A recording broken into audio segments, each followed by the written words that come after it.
기도하고 저희 함께 말씀 나누도록 하겠습니다. 살아계신 주님, 이 시간 종들이 주님 앞에, 주님 보좌 앞에 나와 무릎을 꿇고 우리의 심령을 겸비하여 주의 음성에 귀 기울이오니 주님, 이 시간 하늘의 보좌를 가르시고 강림하셔서 하늘의 만나로 먹여주시옵시고 주의 진리의 말씀과 계시의 말씀으로 우리 심령 가운데 말씀하여 주셔서 주님, 이 땅을 살아가는 저희들이 이곳에서 주님의 말씀대로 순종하며 살아갈 수 있도록 주님 인도하여 주시옵소서. 시간을 주님 앞에 부탁드리며 예수 그리스도의 이름으로 기도드렸습니다. 네, 오늘 함께 읽은 미가서의 말씀, 미가서 6장 6절에서 8절의 말씀은 유대교 전통에서 유대교에서는 이 율법의 핵심을 가장 요약한 말씀 중에 하나로 그렇게 여겨지는 그런 말씀입니다. 소선지서, 미가서의 핵심 주제이기도 하고 미가서뿐만 아니라 소선지서 전체의 핵심의 말씀, 핵심되는 말씀이기도 합니다. 미가가 이렇게 활동하던 시기가 언제였냐면 약 BC 750년경부터 활동을 시작을 했습니다. 그리고 BC 680년 정도까지 이렇게 활동을 했는데요.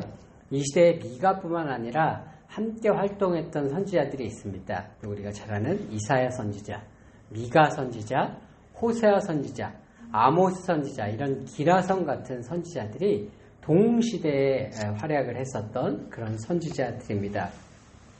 그러면 왜 이 시대에는 BC 750년에서 680년 사이에 이런 기라성 같은 선지자들이 등장하게 되었는가를 우리가 좀 살펴볼 필요가 있습니다. 이 선지자들이 등장하기 전에 한 반세기 동안, 약 BC 800년부터 BC 750년 사이에 이 반세기 동안에 북이스라엘과 남유다의 상황을 좀 살펴보게 되면은 이 시기가 이스라엘 나라 가운데 다윗 왕 이대로, 다윗과 솔로몬 이대로 최전성기의 시대였습니다. 이 시대가 태평성대를 이루던 시대예요. 북이스라엘은 여로보암 2세가 다스리고 남유다는 우시야라는 왕이 다스리면서 영토도 거의 다윗 시대의 영토를 회복을 했고, 그리고 이 시대가 전쟁이 없었던 시대입니다. 이스라엘이 강성해서, 그리고 주변국에 특별히 대제국이 발응을 하지 않았던 시기였어요. 그 주변 국가들이 별 볼 일 없으니까 이스라엘이 강성할 수 있었죠. 군사적으로, 외교적으로 강성할 수 있었고, 전쟁이 없는 태평성대를 누릴 수가 있었습니다. 이제 전쟁이, 이스라엘 땅 자체가 우리가 잘 알듯이 남쪽으로는 아프리카 대륙과 연결되어 있고, 서쪽으로는 유럽 대륙 쪽으로 뻗어나가고, 동쪽으로는 아시아 대륙으로 뻗어나가는 세계 대륙이 만나는 접점이기 때문에 전쟁이 그치지 않는 원래 땅입니다. 근데 이 시대기는 반백년 동안 전쟁이 없었어요. 그러다 보니까 어떻게 되냐면 경제가 부흥을 하게 됩니다. 전쟁이 없으니까 이제 농산물이나 이런 잉여 생산물들이 있겠죠. 이런 잉여 생산물들이 있으니까 이걸 다른 나라들과 상업적으로 교역을 하고 팔게, 무역을 하게 됩니다. 이제 무역을 하게 되니까 부가 증가하게 되고 국가도 세금이 늘게 되고 그러면서 점점 새로운 신흥 부자들이 생기는 그러한 시대가 바로 이 선지자들이 활동하기 직전에 약 반백년 동안에 있었던 이스라엘에 있었던 일이었습니다. 이때 여러 전쟁이 없어서 외부적으로는 이스라엘이 흥왕했는데, 이스라엘이 흥왕한 시기라고 할 수가 있는데, 내부적으로는 새로운 문제가 발생을 하게 됩니다. 그게 뭐냐면 경제가 부흥하는 시기가 될지라도 언제나 그 안에 가난한 사람들은 있게 마련이죠. 그러면 그 가난한 사람들이 어떻게 되냐면, 자장농은 이제 한쪽에서는 부유한 사람들이 생기니까 이 사람들이 그 부유한 돈을 가지고 뭘 하게 되냐면 주로 부동산 투자를 하게 됩니다. 땅을 사죠. 가난한 사람의 자장농이 가난하게 되면 그 땅을 팔고 소장농으로 전락을 하게 됩니다. 소장농은 거기서 노예로 전락을 하게 되죠. 점점점 새롭게 생긴 그런 신흥 부자들은 점점 부자가 되고, 가난한 사람들은 점점 더 가난해지는 이런 사회 양극화 현상이 이 시대 가운데 생겼습니다. 나라는 부강해졌는데 전쟁도 없고 태평성대를 이룬 것 같은데, 이스라엘 내부적으로는 이런 양극화의 현상이 심각해지는 그러한 상황이 바로 이런 선지자들이 등장하게 된 시대적인 배경의 상황이었습니다. 그래서 이런 시대를 맞이해서 하나님께서 이런 이사야, 미가, 호세아, 아모스 이런 선지자들을 통해서 이스라엘 나라 가운데 계속해서 주신 말씀들이 경고의 말씀들이었습니다. 이제 오늘 미가서에 보면 앞장에 이제 2장에 보면 이런 말씀이 나옵니다. 너희 밭들을 탐하여 빼앗고 집들을 탐하여 차지하니 그들이 남자와 그의 집과 사람과 그의 산업을 강탈하도다. 밭을 계속 사고 집을 계속 사는 사람들을 향해서 하나님께서 너희가 강탈하는 자들이다, 이렇게 그들을 이렇게 경고하시는 그런 말씀입니다. 이런 말씀이 이 선지서들에 보면은 유사한 말씀들이 계속해서 있죠. 이사야서에 보게 되면 이사야 5장에 이런 말씀이 있습니다. 가옥에 가옥을 이으며, 무슨 말이냐면 집이 있는데 집을 또 사고 집을 또 사고 그런다는 거예요. 전토에 전토를 더하여 밭이 있는데 밭을 또 사고 밭을 또 사고 한다는 거예요. 그래서 빈틈이 없도록 하고 이 땅 가운데서 홀로 거주하려 하는 자들은 화 있을진저. 그렇게 가난한 자들의 땅과 집을 사서 자기의 부만 증축하려고 하는 자들에게 홀로 너희가 이 땅에 거하려고 하느냐, 그런 너희 욕심이 가득한 자들에겐 화가 있을 것이다 라고 하나님께서 말씀을 하셨던 겁니다. 그래서 이러한 경제적 왕화가 가득한 시대에 선지자들을 통해서 하나님께서 이스라엘 나라에 경고를 주시는 게 뭐였냐면, 너희들이 계속 이렇게 탐욕을 부리고 이런 형태로 살게 되어진다면 예루살렘이 멸망해서 예루살렘이 밭이 될 것이다, 이런 경고를 주셨습니다. 미가서 3장에 이런 말씀이 있습니다. 그래서 이러므로 너희로 말미암아 시온은 갈아엎은 밭이 되고, 시온이 예루살렘인데 시온은 대도시잖아요. 근데 시온이 갈아엎은 밭이 될 것이다. 너희가 밭을 그렇게 좋아해? 그러면 너희가 내가 여기를 밭으로 만들어 줄게. 그 다음에 예루살렘은 무더기가 되고, 이 화려한 건물들, 성전과 화려한 대도시의 건물들이 무너져서 그냥 돌무더기가 쌓여있는 그런 황폐한 무더기가 될 것이다 라고 경고해 주시는 그러한 말씀들이 이 선지서에는 이렇게 가득 있는 것을 우리가 잘 알고 있습니다.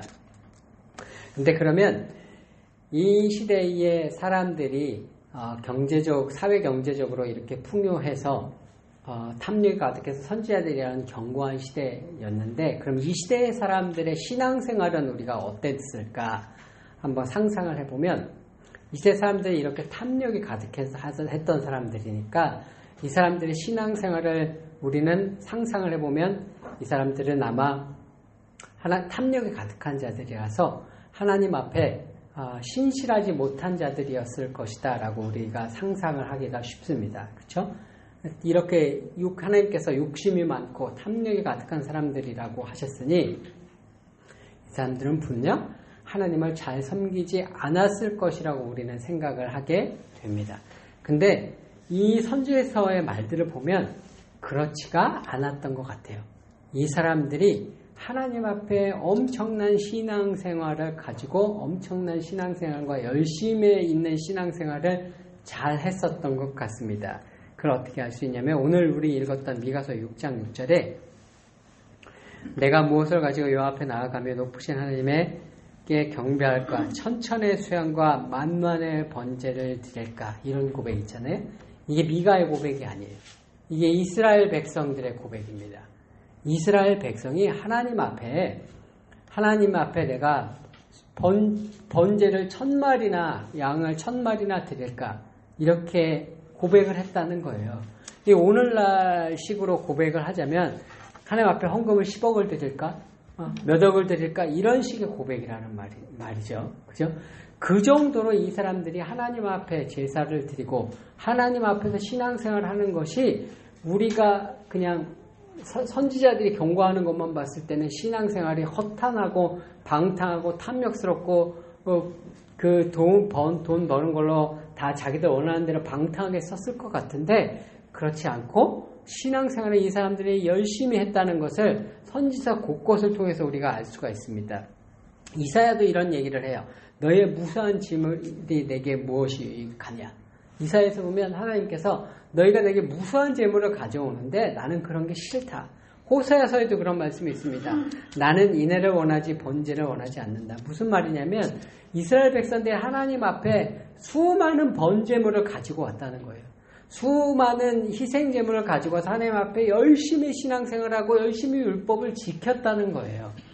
근데 하나님께서 그걸 원하시지 않았다는 거죠. 이게 그럼 그 당시 사람들의 신앙생활의 마인드가 어떤 거냐면 이런 겁니다.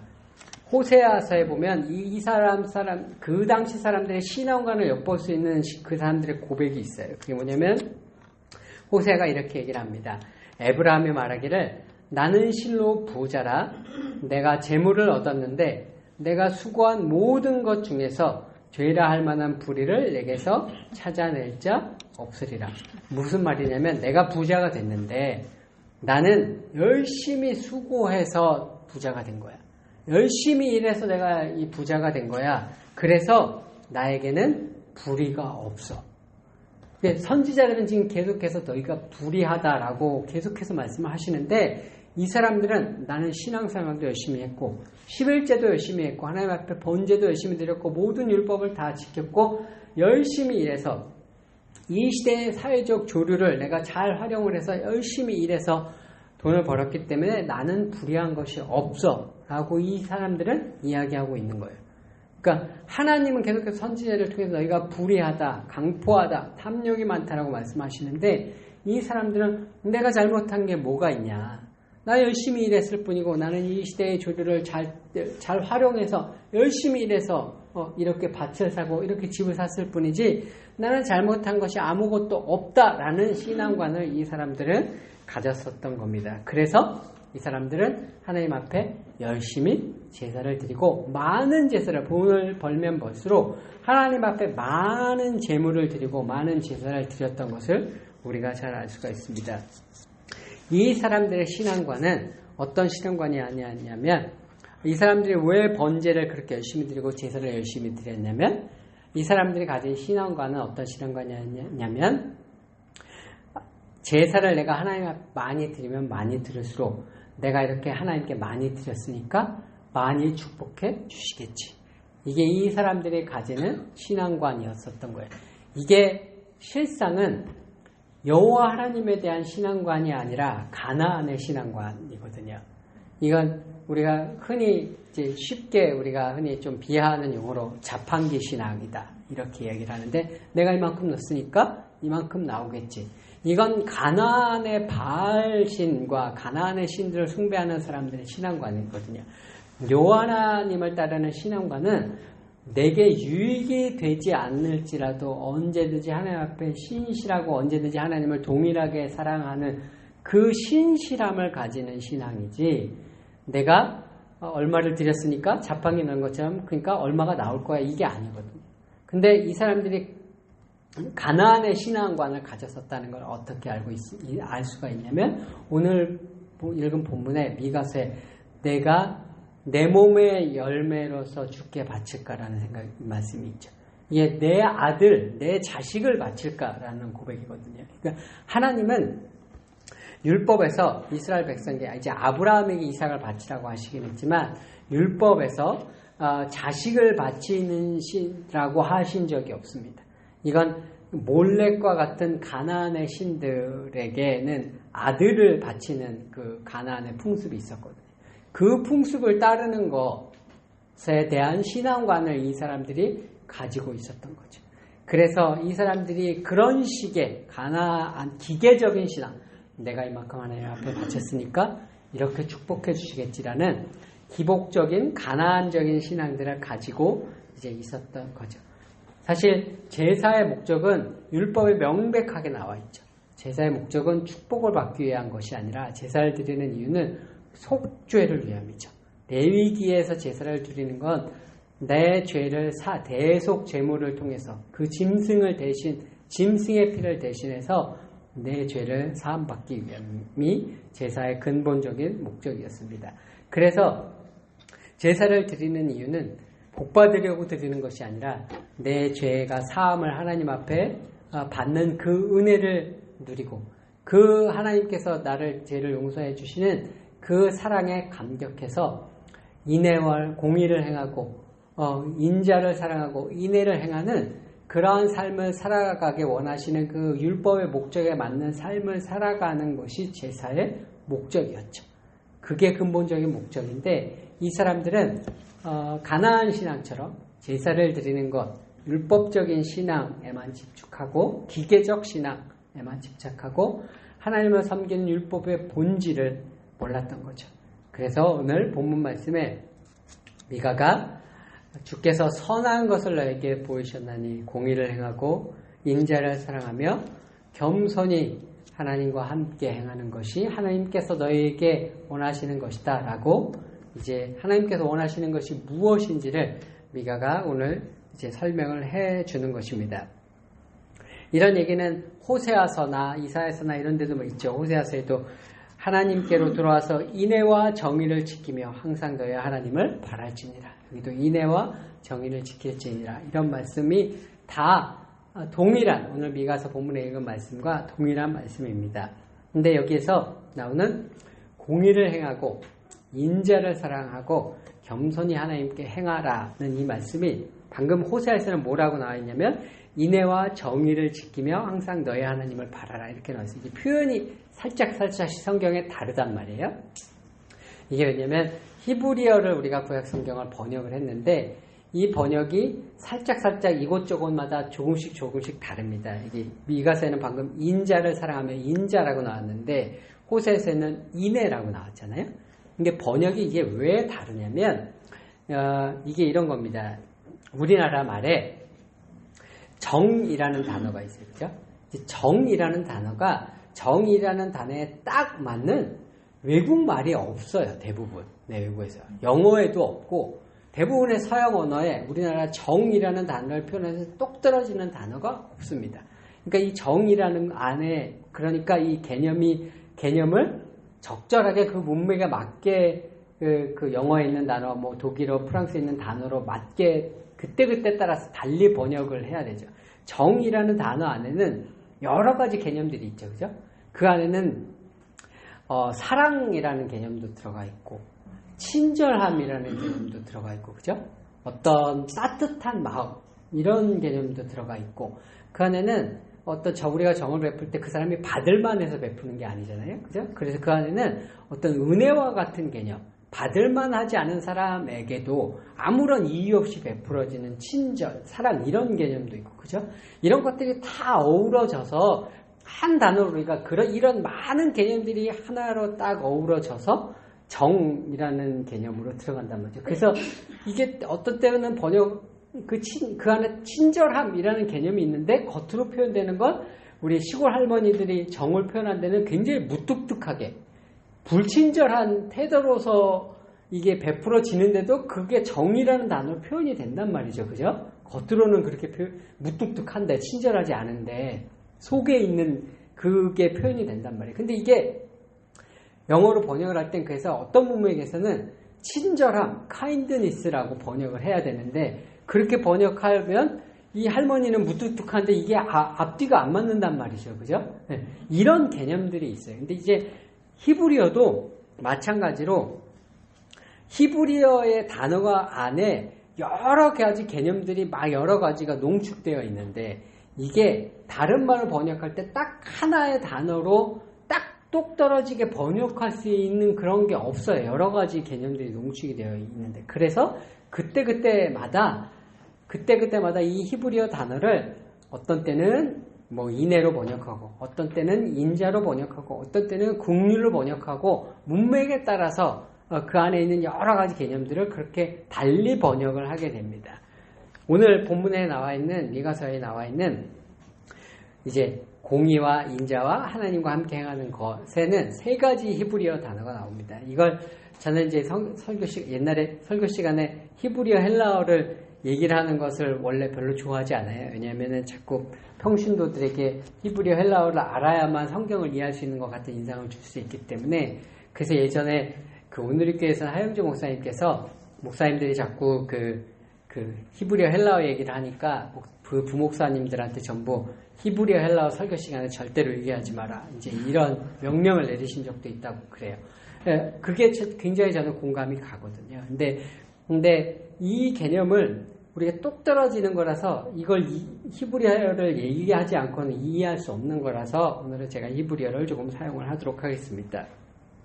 오늘 본문에 미가서에 나오는 인자라는 단어는 히브리어로 헤세드라고 이야기를 합니다. 히브리어에 헤세드라는 단어인데 이거는 원래 어떤 거냐면 하나님의 사랑을 표현하는 단어예요. 하나님의 사랑의 속성이 변치 않는다는 속성이 있어요. 그죠? 그래서 이 헤세드라는 단어, 하나님의 사랑을 나타내는 단어는 그냥 러브라고 표현하기에는 그 안에 어떤 개념이냐면 변치 않는다는 속성이 너무 강해서 하나님이 우리를 사랑하시는데 우리가 죄인 되었을 때도 사랑하시잖아요. 그죠? 우리 하나님은 항상 잘 섬길 때만 사랑하는 것이 아니라 우리가 하나님 앞에 반역하고 반영할 때 언제나 신실하게 우리를 사랑하시는 그 신실하신 하나님의 사랑을 표현하기 위해서 보통 이 헤세드라는 단어를 영어로 번역할 때 어떻게 번역하냐면 변치 않는 사랑이라는 의미로 steadfast love라고 주로 번역을 많이 합니다. 이 변치 않는 사랑이라는 개념이에요. 그래서 이거를 한국말로 어떻게 번역을 했냐면 인애라고 번역을 했습니다. 인애, 참을 인자, 사랑의 자를 써서 인애라고 이제 번역을 했어요. 근데 헤세드라는 단어는 하나님의 사랑만을 나타내는 것이 아니라 우리가 하나님을 사랑할 때도 나타내는 단어예요. 그래서 근데 우리가 하나님을 사랑할 때는 우리가 하나님을 늘 동일하고 신실하게 언제나 사랑하지를 않잖아요. 그죠? 그러니까 그때는 보통 그냥 러브라고 번역이 되는 경우들이 많은 것 같아요. 그런 문맥에서는.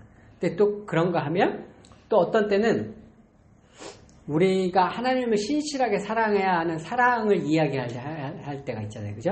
우리가 신실하게 하나님을 사랑해야 한다. 그런 사랑을 이야기할 때가 있잖아요. 그죠? 그런 사랑을 이야기할 때는 이 헤세드를 어떻게 번역을 하냐면 신실하게 늘 동일하게 하나님을 사랑해야 한다는 걸 강조하기 위해서 faithfulness, 신실함 이렇게 번역이 될 때가 있어요. 그래서 한국말 단어가 신실함으로 또 번역이 될 때가 있습니다. 그리고 우리가 하나님을 사랑을 하게 되면 다른 사람을 또 사랑을 하게 되죠. 그죠? 하나님을 사랑하니까 다른 사람들을 우리가 그 하나님의 사랑을 받아서 하나님의 사랑이 내 안에 넘치니까 그 사랑으로 다른 사람들을 사랑하게 돼요. 그 사랑을 표현할 때도 헤세드를 쓰거든요. 근데 그때는 이 단어를 이게 하나님에 대한 사랑이 아니니까 그때는 한국말로는 주로 어떻게 번역을 하냐면 인자라고 번역을 해요. 인자. 인자함. 그래서 이걸 영어로는 loving kindness 이렇게 번역을 하기도 하고요. 때로는 사람을 불쌍히 여기는 마음이 표출이 되는 사랑이라서 긍휼 이렇게 표현이 되어지기도 합니다. 영어로는 mercy, 자비 이렇게 번역이 되어지기도 합니다. 그래서 이게 헤세드라는 단어 하나가 한국말로나 영어로는 여러 가지 단어로 이렇게 번역이 되어질 수가 있어요. 그래서 헤세드라는 건 근본적으로 하나님의 사랑인데 우리가 하나님을 사랑하는 것이고 다른 사람들을 사랑하는 것이 그 개념이 헤세드고 오늘 미가가 얘기한 인자입니다. 인자. 근데 우리가 하나님을 사랑을 하게 되냐면 그 하나님을 사랑하게 되면 어떠한 일이 벌어지게 되냐면 하나님을 사랑해서 그분이 원하시는 것을 우리의 삶에서 행함으로 그게 나타나게 돼요. 그래서 그 하나님을 사랑하는 헤세드 때문에 우리 삶에 나타나게 되는 행동, 행위 그걸 뭐라고 그러냐면 오늘 미가서에는 공의라고 표현되어져 있는 히브리어는 미슈파트라고 합니다. 이게 하나님을 사랑하는 헤세드 때문에 그 헤세드 때문에 내 삶에 나타나는 행동 그걸 미슈파트라고 해요. 그래서 공의라고 번역이 되기도 하고요. 정의라고 번역이 되어지기도 하고 뭐 때로는 공평이라고 번역이 되어지기도 하고 영어로는 주로 justice 이렇게 번역이 되어지는 경우가 많습니다. 그래서 하나님을 사랑하니까 그분을 사랑해서 그분이 원하시는 것들을 내 삶에 행하게 되는 것, 그것이 미슈파트 정의입니다. 그러면 왕 같은 경우는 어떻게 되냐면 하나님을 사랑하기 때문에 왕은 주로 하는 일이 뭐냐면 판결을 내리는 거예요. 공평하게 판결을 내리는 겁니다. 그 공평하게 판결을 내리는 왕의 행위, 그거를 그 왕은 하나님을 사랑하니까 그걸 하는 거잖아요. 그죠? 그게 왕이 공평하게 판결을 내리는 것도 그래서 미슈파트입니다. 근데 이제 왕이 판결을 내리는 거니까 이럴 때는 번역이 어떻게 되냐면 저지먼트라고 번역이 돼요. 이게 한국말로는 그러니까 판결이라는 단어가 되는 거죠. 그죠? 이게 왕의 문맥에서는 똑같은 미슈파트인데 하나님을 사랑해서 왕으로서 역할을 제대로 했으니까 한 그 행위가 저지먼트, 판결을 내리는 것이 되고 그게 왕이 판결을 제대로 내리는 게 정의가 되는 거죠. 저스티스가 되는 거죠. 그러면 하나님을 사랑하는 사람은 그 삶에 미슈파트, 헤세드가 있는 사람은 그 삶에 하나님을 사랑해서 나타나는 행위, 미슈파트, 정의, 공의, 공평 이게 있게 돼요. 그런데 우리가 하나님을 사랑을 하는데 우리가 하나님을 사랑해서 하나님께서 원하시는 것들을 삶에서 행하는데 우리가 참 신실하지 못해서 항상 이걸 잘 행하지 못해요. 그죠? 어떤 때는 하나님을 신실하게 섬기는데 순종하고 하나님 말씀대로 잘 따르는데 어떤 때는 또 반역하기도 하고 하나님 저는 오늘은 기분이 안 좋으니까 굉장히 막 다른 사람을 사랑해야 하는 것을 알지만 내 아내를 사랑해야 하는 것을 알지만 내 남편을 사랑해야 하는 것은 알지만 어떤 날은 화가 나는 날이 있잖아요. 그죠? 네. 우리는 왔다 갔다 한단 말이죠. 그죠? 이 하나님을 사랑해서 그게 내 삶에 나타나기도 하지만 왔다 갔다 해요. 근데 왔다 갔다 하지 않고 언제나 동일하게 이 미슈파트를 쭉 행하는 것이 있어요. 이걸 뭐라고 그러냐면 하나님과 겸손히 동행한다고 해요. 이 하나님과 겸손히 동행해서 하나님과 완전한 하나님께서 인정하시는 완전한 상태가 되는 것. 그걸 뭐라고 그러냐면 영어로 righteousness라고 해요. 그걸 한국말로는 또 공의라고 하고 이제 선지서에서는 내가 공평과 정의 공평과 공의 공평을 물같이 정의를 하수같이 할 때는 justice and righteousness거든요. 이 righteousness를 히브리어로 뭐라 그러냐면 제데크라고 합니다. 근데 이 righteousness 그래서 우리가 노아가 하나님과 함께 평생 하나님과 동행했다 이런 얘기를 하잖아요. 이게 뭐냐면 하나님을 사랑해서 그 삶의 미슈파트를 언제나 행했다는 거예요. 그래서 하나님께 righteous하다, 의로운 사람이다 하고 인정을 받은 상태가 되는 것.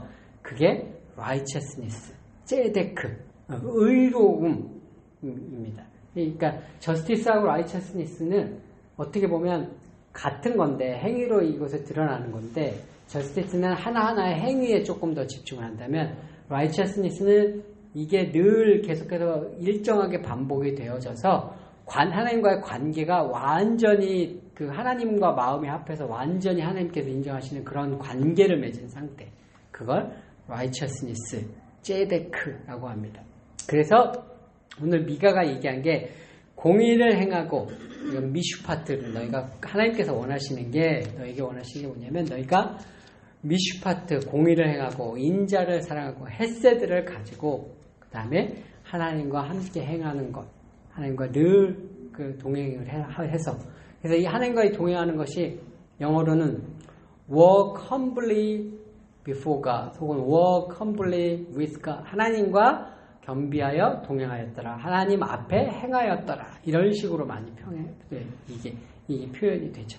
그래 그것이 하나님께서 미가가 오늘 이야기하는 건 하나님께서 너에게 원하시는 것이 너희가 1000마리의 소를 가져오는 것 만 마리의 양을 가져오는 것 그런 것들이 아니라 내 삶 가운데 하나님께서 하나님을 사랑해서 공의를 행하고 그리고 하나님과 동행하는 그러한 관계를 맺는 것 그것 하나님께서 원하시는 것이다 라고 미가서에서 미가 선지자는 이야기를 해주고 있습니다.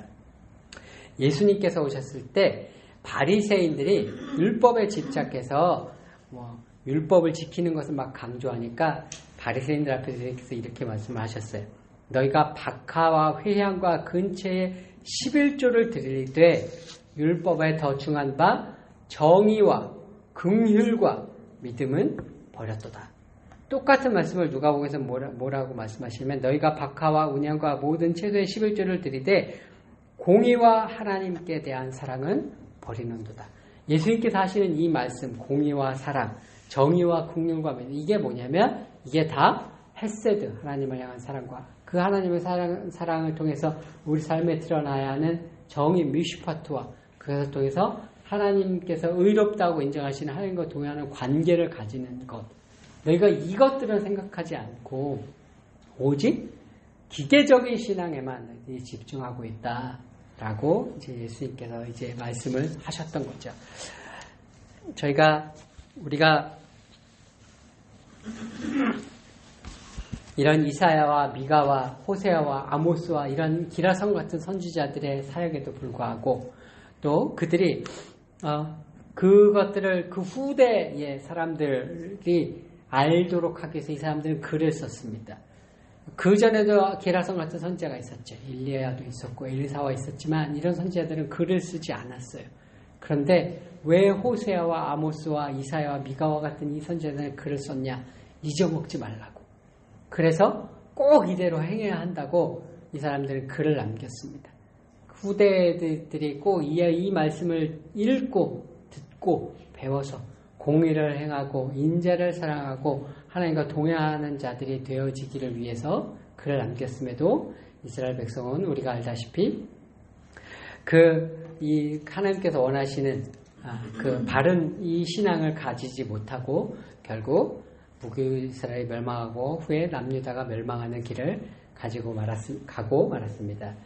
오늘날 우리가 우리의 신앙생활을 돌아보면 우리의 신앙생활이 과연 어떠한가, 제가 이렇게 좀 한국 기독교 우리의 신앙생활이 어떠한가를 제가 이렇게 쭉 돌아볼 때 제가 마음 깊이 새기고 있는 이야기가 있어요. 그게 뭐냐면 우리 그 축구 선수 그 이영표 선수가 예전에 온누리교회에서 했던 간증이 있습니다. 그때 이영표 선수가 자기가 예수님을 믿기 전에 기독교인들을 어떻게 생각했는지를 얘기를 한 게 있어요. 뭐라고 얘기를 했냐면 자기가 예수님을 믿기 전에 자기가 봤을 때 기독교인은 어떤 사람들이라고 생각을 했냐면 사랑하라고 얘기하면서 자기는 사랑하지 않는 이상한 사람들, 용서하라고 얘기하면서 자기는 용서하지 않는 이상한 사람들, 그게 자기가 생각하는 대한민국의 교회 다니는 사람들의 모습이었다는 거예요. 그러면 이 이영표 선수가 깊이 하나님을 믿지 않았을 때 봤었던 기독교 신자의 모습이 우리의 모습이거든요. 근데 우리의 모습을 그러면 오늘 읽었던 미가의 표현대로 하자면요, 혹은 예수님의 표현을 하자면 이제 인자를 사랑하고 공의를 행하고 하나님과 겸손히 행하는 것은 없는데 교회는 열심히 다니고 제사는 열심히 드리고 근채와 박하와 회양의 11조는 열심히 드리는 그러한 신앙의 생활을 하고 있는 사람들, 그런 모습에 가진 사람들이라는 거거든요. 우리 한국 기독교, 우리가 다 한국 기독교, 한국 교회의 모습이니까 우리들 모두가 다 신앙생활 열심히 하잖아요. 그죠? 열심히 해왔잖아요. 그죠? 열심히 주일날 교회에 나갔고 열심히 새벽기도 했고 우리 전도도 열심히 했고 우리 얼마나 전도도 열심히 했어요. 그죠? 저희가 대학 다닐 때 캠퍼스에서 사람들의 무시를 당해가면서 노방전도며 얼마나 열심히 전도를 했어요. 우리가 하나님 앞에 얼마나 11조와 선교헌금을 열심히 드리고 많이 드렸어요. 근데 그건 다 교회 안에서 행해지는 우리들만의 종교적 행위였단 말이죠. 그죠? 근데 하나님께서 진정 우리에게 원하시는 것은 무엇이냐면 교회 밖에 나갔을 때 그곳에서 하나님을 사랑함을 통해서 우리의 아내와 우리의 남편에게, 우리의 자식들에게 인자를 행하고 인애를 행하고 공의를 행하고 공평을 행하고 우리의 이웃들에게 그 하나님의 조건 없는 사랑, 하나님께서 베풀어 주신 내가 경험했던 그 무한한 용서의 은혜, 나를 용서하셨던 내가 경험한 그 은혜를 다른 사람들을 용서하고 그렇게 인자를 사랑하고 베푸는 삶을 살기를 원하시는 것이 하나님께서 우리에게 원하셨던 온전한 신앙의 모습인데, 우리는 그럼 이영표 선수의 이 말에 의하면은 우리는 그런 공의를 행하고 인자를 행하는 것들은 없으면서 근체와 박하와 회양의 11조를 드리고 천천의 수양을 드리는 이 종교적인 행위에만 집중했던 신앙의 모습을 가졌었다는 것이 오늘날 우리의 신앙을 바라보는 세상 사람들의 시각이 바로 그러는 거라는 거죠. 제가 직장 다닐 때, 직장 이제 그만둘 때였어요. 제가 직장을 이제 그만둘 무렵에 다른 팀의, 영업팀의 이제 팀장님께서 제가 그만둔다는 얘기를 듣고 밥을 먹자고 하시더라고요. 조금 의아했어요. 왜냐면은 이 영업팀 팀장님하고 제가 한 번도 개인적인 관계를 가져본 적이 한 번도 없었어요. 이분은 그냥 팀이 다르니까 만난 적이 없었고, 업무 때문에 만나서 업무 얘기는 한 적은 있죠. 근데 한 번도 개인적으로 이분과 접촉을 한 적이 없는데 저한테 밥을 먹자고 하시더라고요. 그래서 이분하고 이제 같이 이제 밥을 먹었는데, 이번에 이제 저한테 그렇게 얘기를 하시는 거예요. 김정은 씨 교회 열심히 다니잖아. 근데 우리 형도 김정은 씨처럼 교회 열심히 다녀. 이제 회사에 제가 교회 열심히 다니는 사람으로 이제 소문이 나가지고 이제 이분이 밥을 먹어서 저한테 그런 얘기를 하시는 거예요. 이분은 교회를 안 다니시는 분이었어요. 우리 형도 김정은 씨처럼 열심히 교회 다녀. 성가대도 하고 교회 일이라면은 진짜 하나도 빠짐없이 그냥 발 벗고 나서서 진짜 열심히 해. 근데 내가 이해가 안 되는 게 하나가 있어. 교회 하나님을 그렇게 열심히 섬기는 건 자기가 믿으니까 내가 좋은데 왜 부모한테는 그렇게 못하는지 모르겠어. 하나님을 그렇게 열심히 섬기면 부모한테도 하나님이 잘하기를 원하는 거 아닐까? 부모한테도 좀 효자소리 듣게 좀 잘해야 되지 않을까? 교회 일이라면 그렇게 말 벗고 나서서 온갖 모든 집안 대소사도 집어치우고 그렇게 따라다니는데 어머니를 위해서 조금 섬기는 일 하나 하는 걸 본 적이 없어. 그런 이야기를 저한테 하시는 걸 들은 적이 있어요. 그 이야기가 무엇이냐면 우리가 예수님의 말씀대로 근체와 박하와 회양의 11조는 드리되 너희가 하나님을 사랑하고 정의와 긍휼과 믿음은 버렸도다 라고 말씀하시는 신앙, 오늘 미가가 이야기했던 천천의 수양과 만만의 번제는 드리는데 공의를 행하고 인자는 사랑하는 것은 행하지 않는 그러한 신앙의 모습들을 우리가 가지고 있는 것을 바로 그분들이 본 교회 다니는 오늘날 우리의 신앙의 모습을 그분들을 통해서 잘 알 수가 있습니다. 제가 2000년대 초반에 초중반에 아프가니스탄에 있었던 한 그 선교사님의 이야기를 아마 크리스티애니티 투데이라는 잡지에서 본 적이 있습니다. 근데 이 아프가니스탄에 이제 있었던 선교사님인데 이분이 테러와의 전쟁이 아프가니스탄에 있기 전부터 이제 거기에 계셨던 미국인 선교사님이에요. 이분이 의사신데, 그리고 테러와의 전쟁, 미국이 이제 2000년대 초반에 테러와의 전쟁 아프가니스탄에 시작하고 빈라덴 쫓아다니면서 폭격을 하는데 이분이 그때도 아프가니스탄을 떠나지 않으셨대요. 전쟁이 나서 폭격이 행해지는 와중에. 그리고 이분이 아프가니스탄에 전국 방방곡곡을 다니면서 이렇게 사람들을 치료를 해줬대요. 근데 어떤 때는 미군에 와 폭격이 있고 그러니까 마을 사람들이랑 동굴 같은 데 들어가서 같이 폭격을 피해서 같이 있고 이제 그렇게 사역을 했답니다. 근데 이분이 거기서 사역을 하시는 동안에 단 한 번도 예수님 믿으세요라고 이야기를 하신 적이 없대요. 단 한 번도 성경책을 읽어보라고 성경책을 주거나 예수님 믿으라고 말로 복음을 전하거나 한 적이 단 한 번도 없었대요. 그분이 거기서 사역을 하시면서. 그런데 이분을 아는 모든 사람들은 이분이 왜 거기에 있는지를 알았대요. 단 한 번도 예수님이라는 단어 한 번 꺼낸 적이 없는데 그분이 왜 거기서 그 시골을 다니면서 그렇게 사람들을 치료해 주고 있는지 아프가니스탄에 있는 모든 사람들이 그분이 왜 그렇게 행하는지를 알았다고 합니다.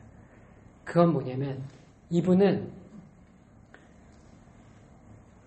교회 안에 갇힌 예배당 안에 갇힌 기계적인 신앙, 종교성을 가진 종교적인 모습으로서의 신앙으로서의 복음이 아니라 하나님께서 진정으로 원하시는 인자를 사랑하고 공의를 행하고 하나님과 겸손히 동행하는 그 복음의 본질로서 복음을 증거하셨던 것이죠. 그렇기 때문에 말로 하지 않았음에도 사람들은 그분을 통해서 흘러나오는 예수 그리스도의 희생적 사랑의 복음을 그분의 삶을 통해서 사람들은 알 수 있었던 것입니다. 오늘 저희가 오늘 미가서의 말씀을 보면서 오늘날 우리의 신앙을 점검해 볼 때 우리가 정말 많은 신앙적인 모습들, 우리가 배워온 수많은 신앙의 모습들이 있어요. 그 수많은 신앙의 모습들을 가지고 있는데 정말 우리의 심령 가운데 하나님께서 원하시는 인자를 사랑하고 공의를 행하고 하나님과 동행하는 신앙이 있는가를 우리가 점검해 볼 필요가 있다라는 생각이 듭니다. 우리가 진심으로 하나님을 사랑해서 공의를 행하고 하나님과 동행한다면 세상이 우리가 말로 복음을 전하지 않아도 교회에 오게 될 거예요. 하나님께서 우리가 찬양을 하기를 원하시죠. 하지만 우리가 찬양으로 하나님께 찬양을 드리는 것보다 더 원하시는 찬양은 우리가 드린 우리의 삶이 하나님 앞에 드리는 찬양이 되어지는 것, 우리의 삶이 하나님 앞에 드려지는 예배가 되어지는 것, 우리가 전도하기를 원하시지만 그것보다 더 원하시는 것은 우리의 삶이 사람들에게 은혜와 공평과 긍휼과 용서와 그런 것들을 하나님께 받은 그 무한한 조건 없는 사랑과 용서를 다른 사람들에게 베풀어서 자그마한 친절들을 베풀어서 복음이 예수 그리스도의 그 영이 우리를 통해서 흘러나가는 그러한 증거를 하나님께서 더욱 원하시는 것이 우리의 삶이 아닌가 생각이 되어 우리의 참된 예배가 아닌가 생각이 되어집니다.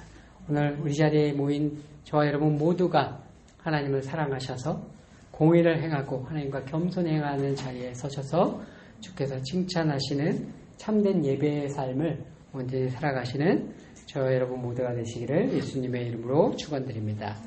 우리 이 시간 다 같이 하나님 앞에 기도하도록 하겠습니다.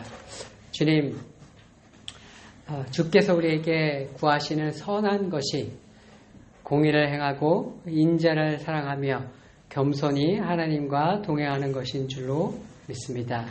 주님, 우리가 연약하여 때로 그렇게 행하지 못하나 예수 그리스도께서 예수님을 믿는 우리의 믿음을 의롭다고 인정하셔서 우리를 그런 의로운 자로 인정하시는 줄로 믿고 주님 앞에 다시 나왔사오니 주님, 우리의 심령을 새롭게 하셔서 주님, 용서할 수 없는 자를 용서하게 하여 주시옵시고 사랑할 수 없는 자를 사랑할 수 있게 하여 주시옵시고 공의를 행하고 인자를 사랑하며 겸손히 하나님과 동행하는 자 되어지도록 주님의 영으로 축복하여 주시옵소서.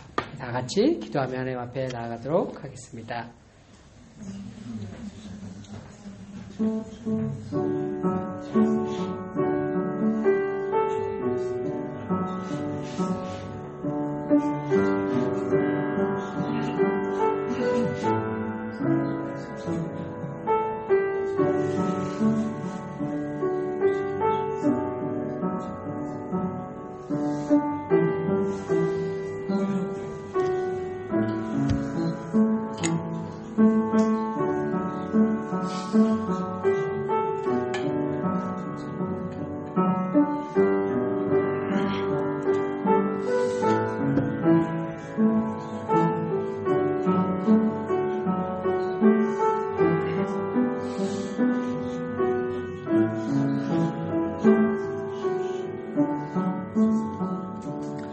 할렐루야. 주님을 사랑함으로 저희 종들이 주님 앞에 무릎을 꿇고 나왔습니다. 주님, 우리 자신을 볼 때에 하나님 앞에 의롭다 인정받을 수 없는 자임을 주님 앞에 고백합니다. 그럼에도 불구하고 예수 그리스도께서 공의를 행하지 못하고 인자를 사랑하지 못하는 저희들을 사랑하심으로 말미암아 그럼에도 불구하고 우리에게 의롭다 하신 그 예수 그리스도의 사랑과 은혜와 용서에 감사와 영광을 돌려드립니다. 주님, 그러한 용서와 사랑을 받았사오니 주님, 주께서 원하시는 용서와 사랑, 공의를 행하고 인자를 사랑하며 겸손히 하나님과 동행하는 자리에 날마다 설 수 있도록 우리를 도와 주시옵소서. 감사드리고 우리 주 예수 그리스도의 이름으로 기도드렸습니다. 아멘.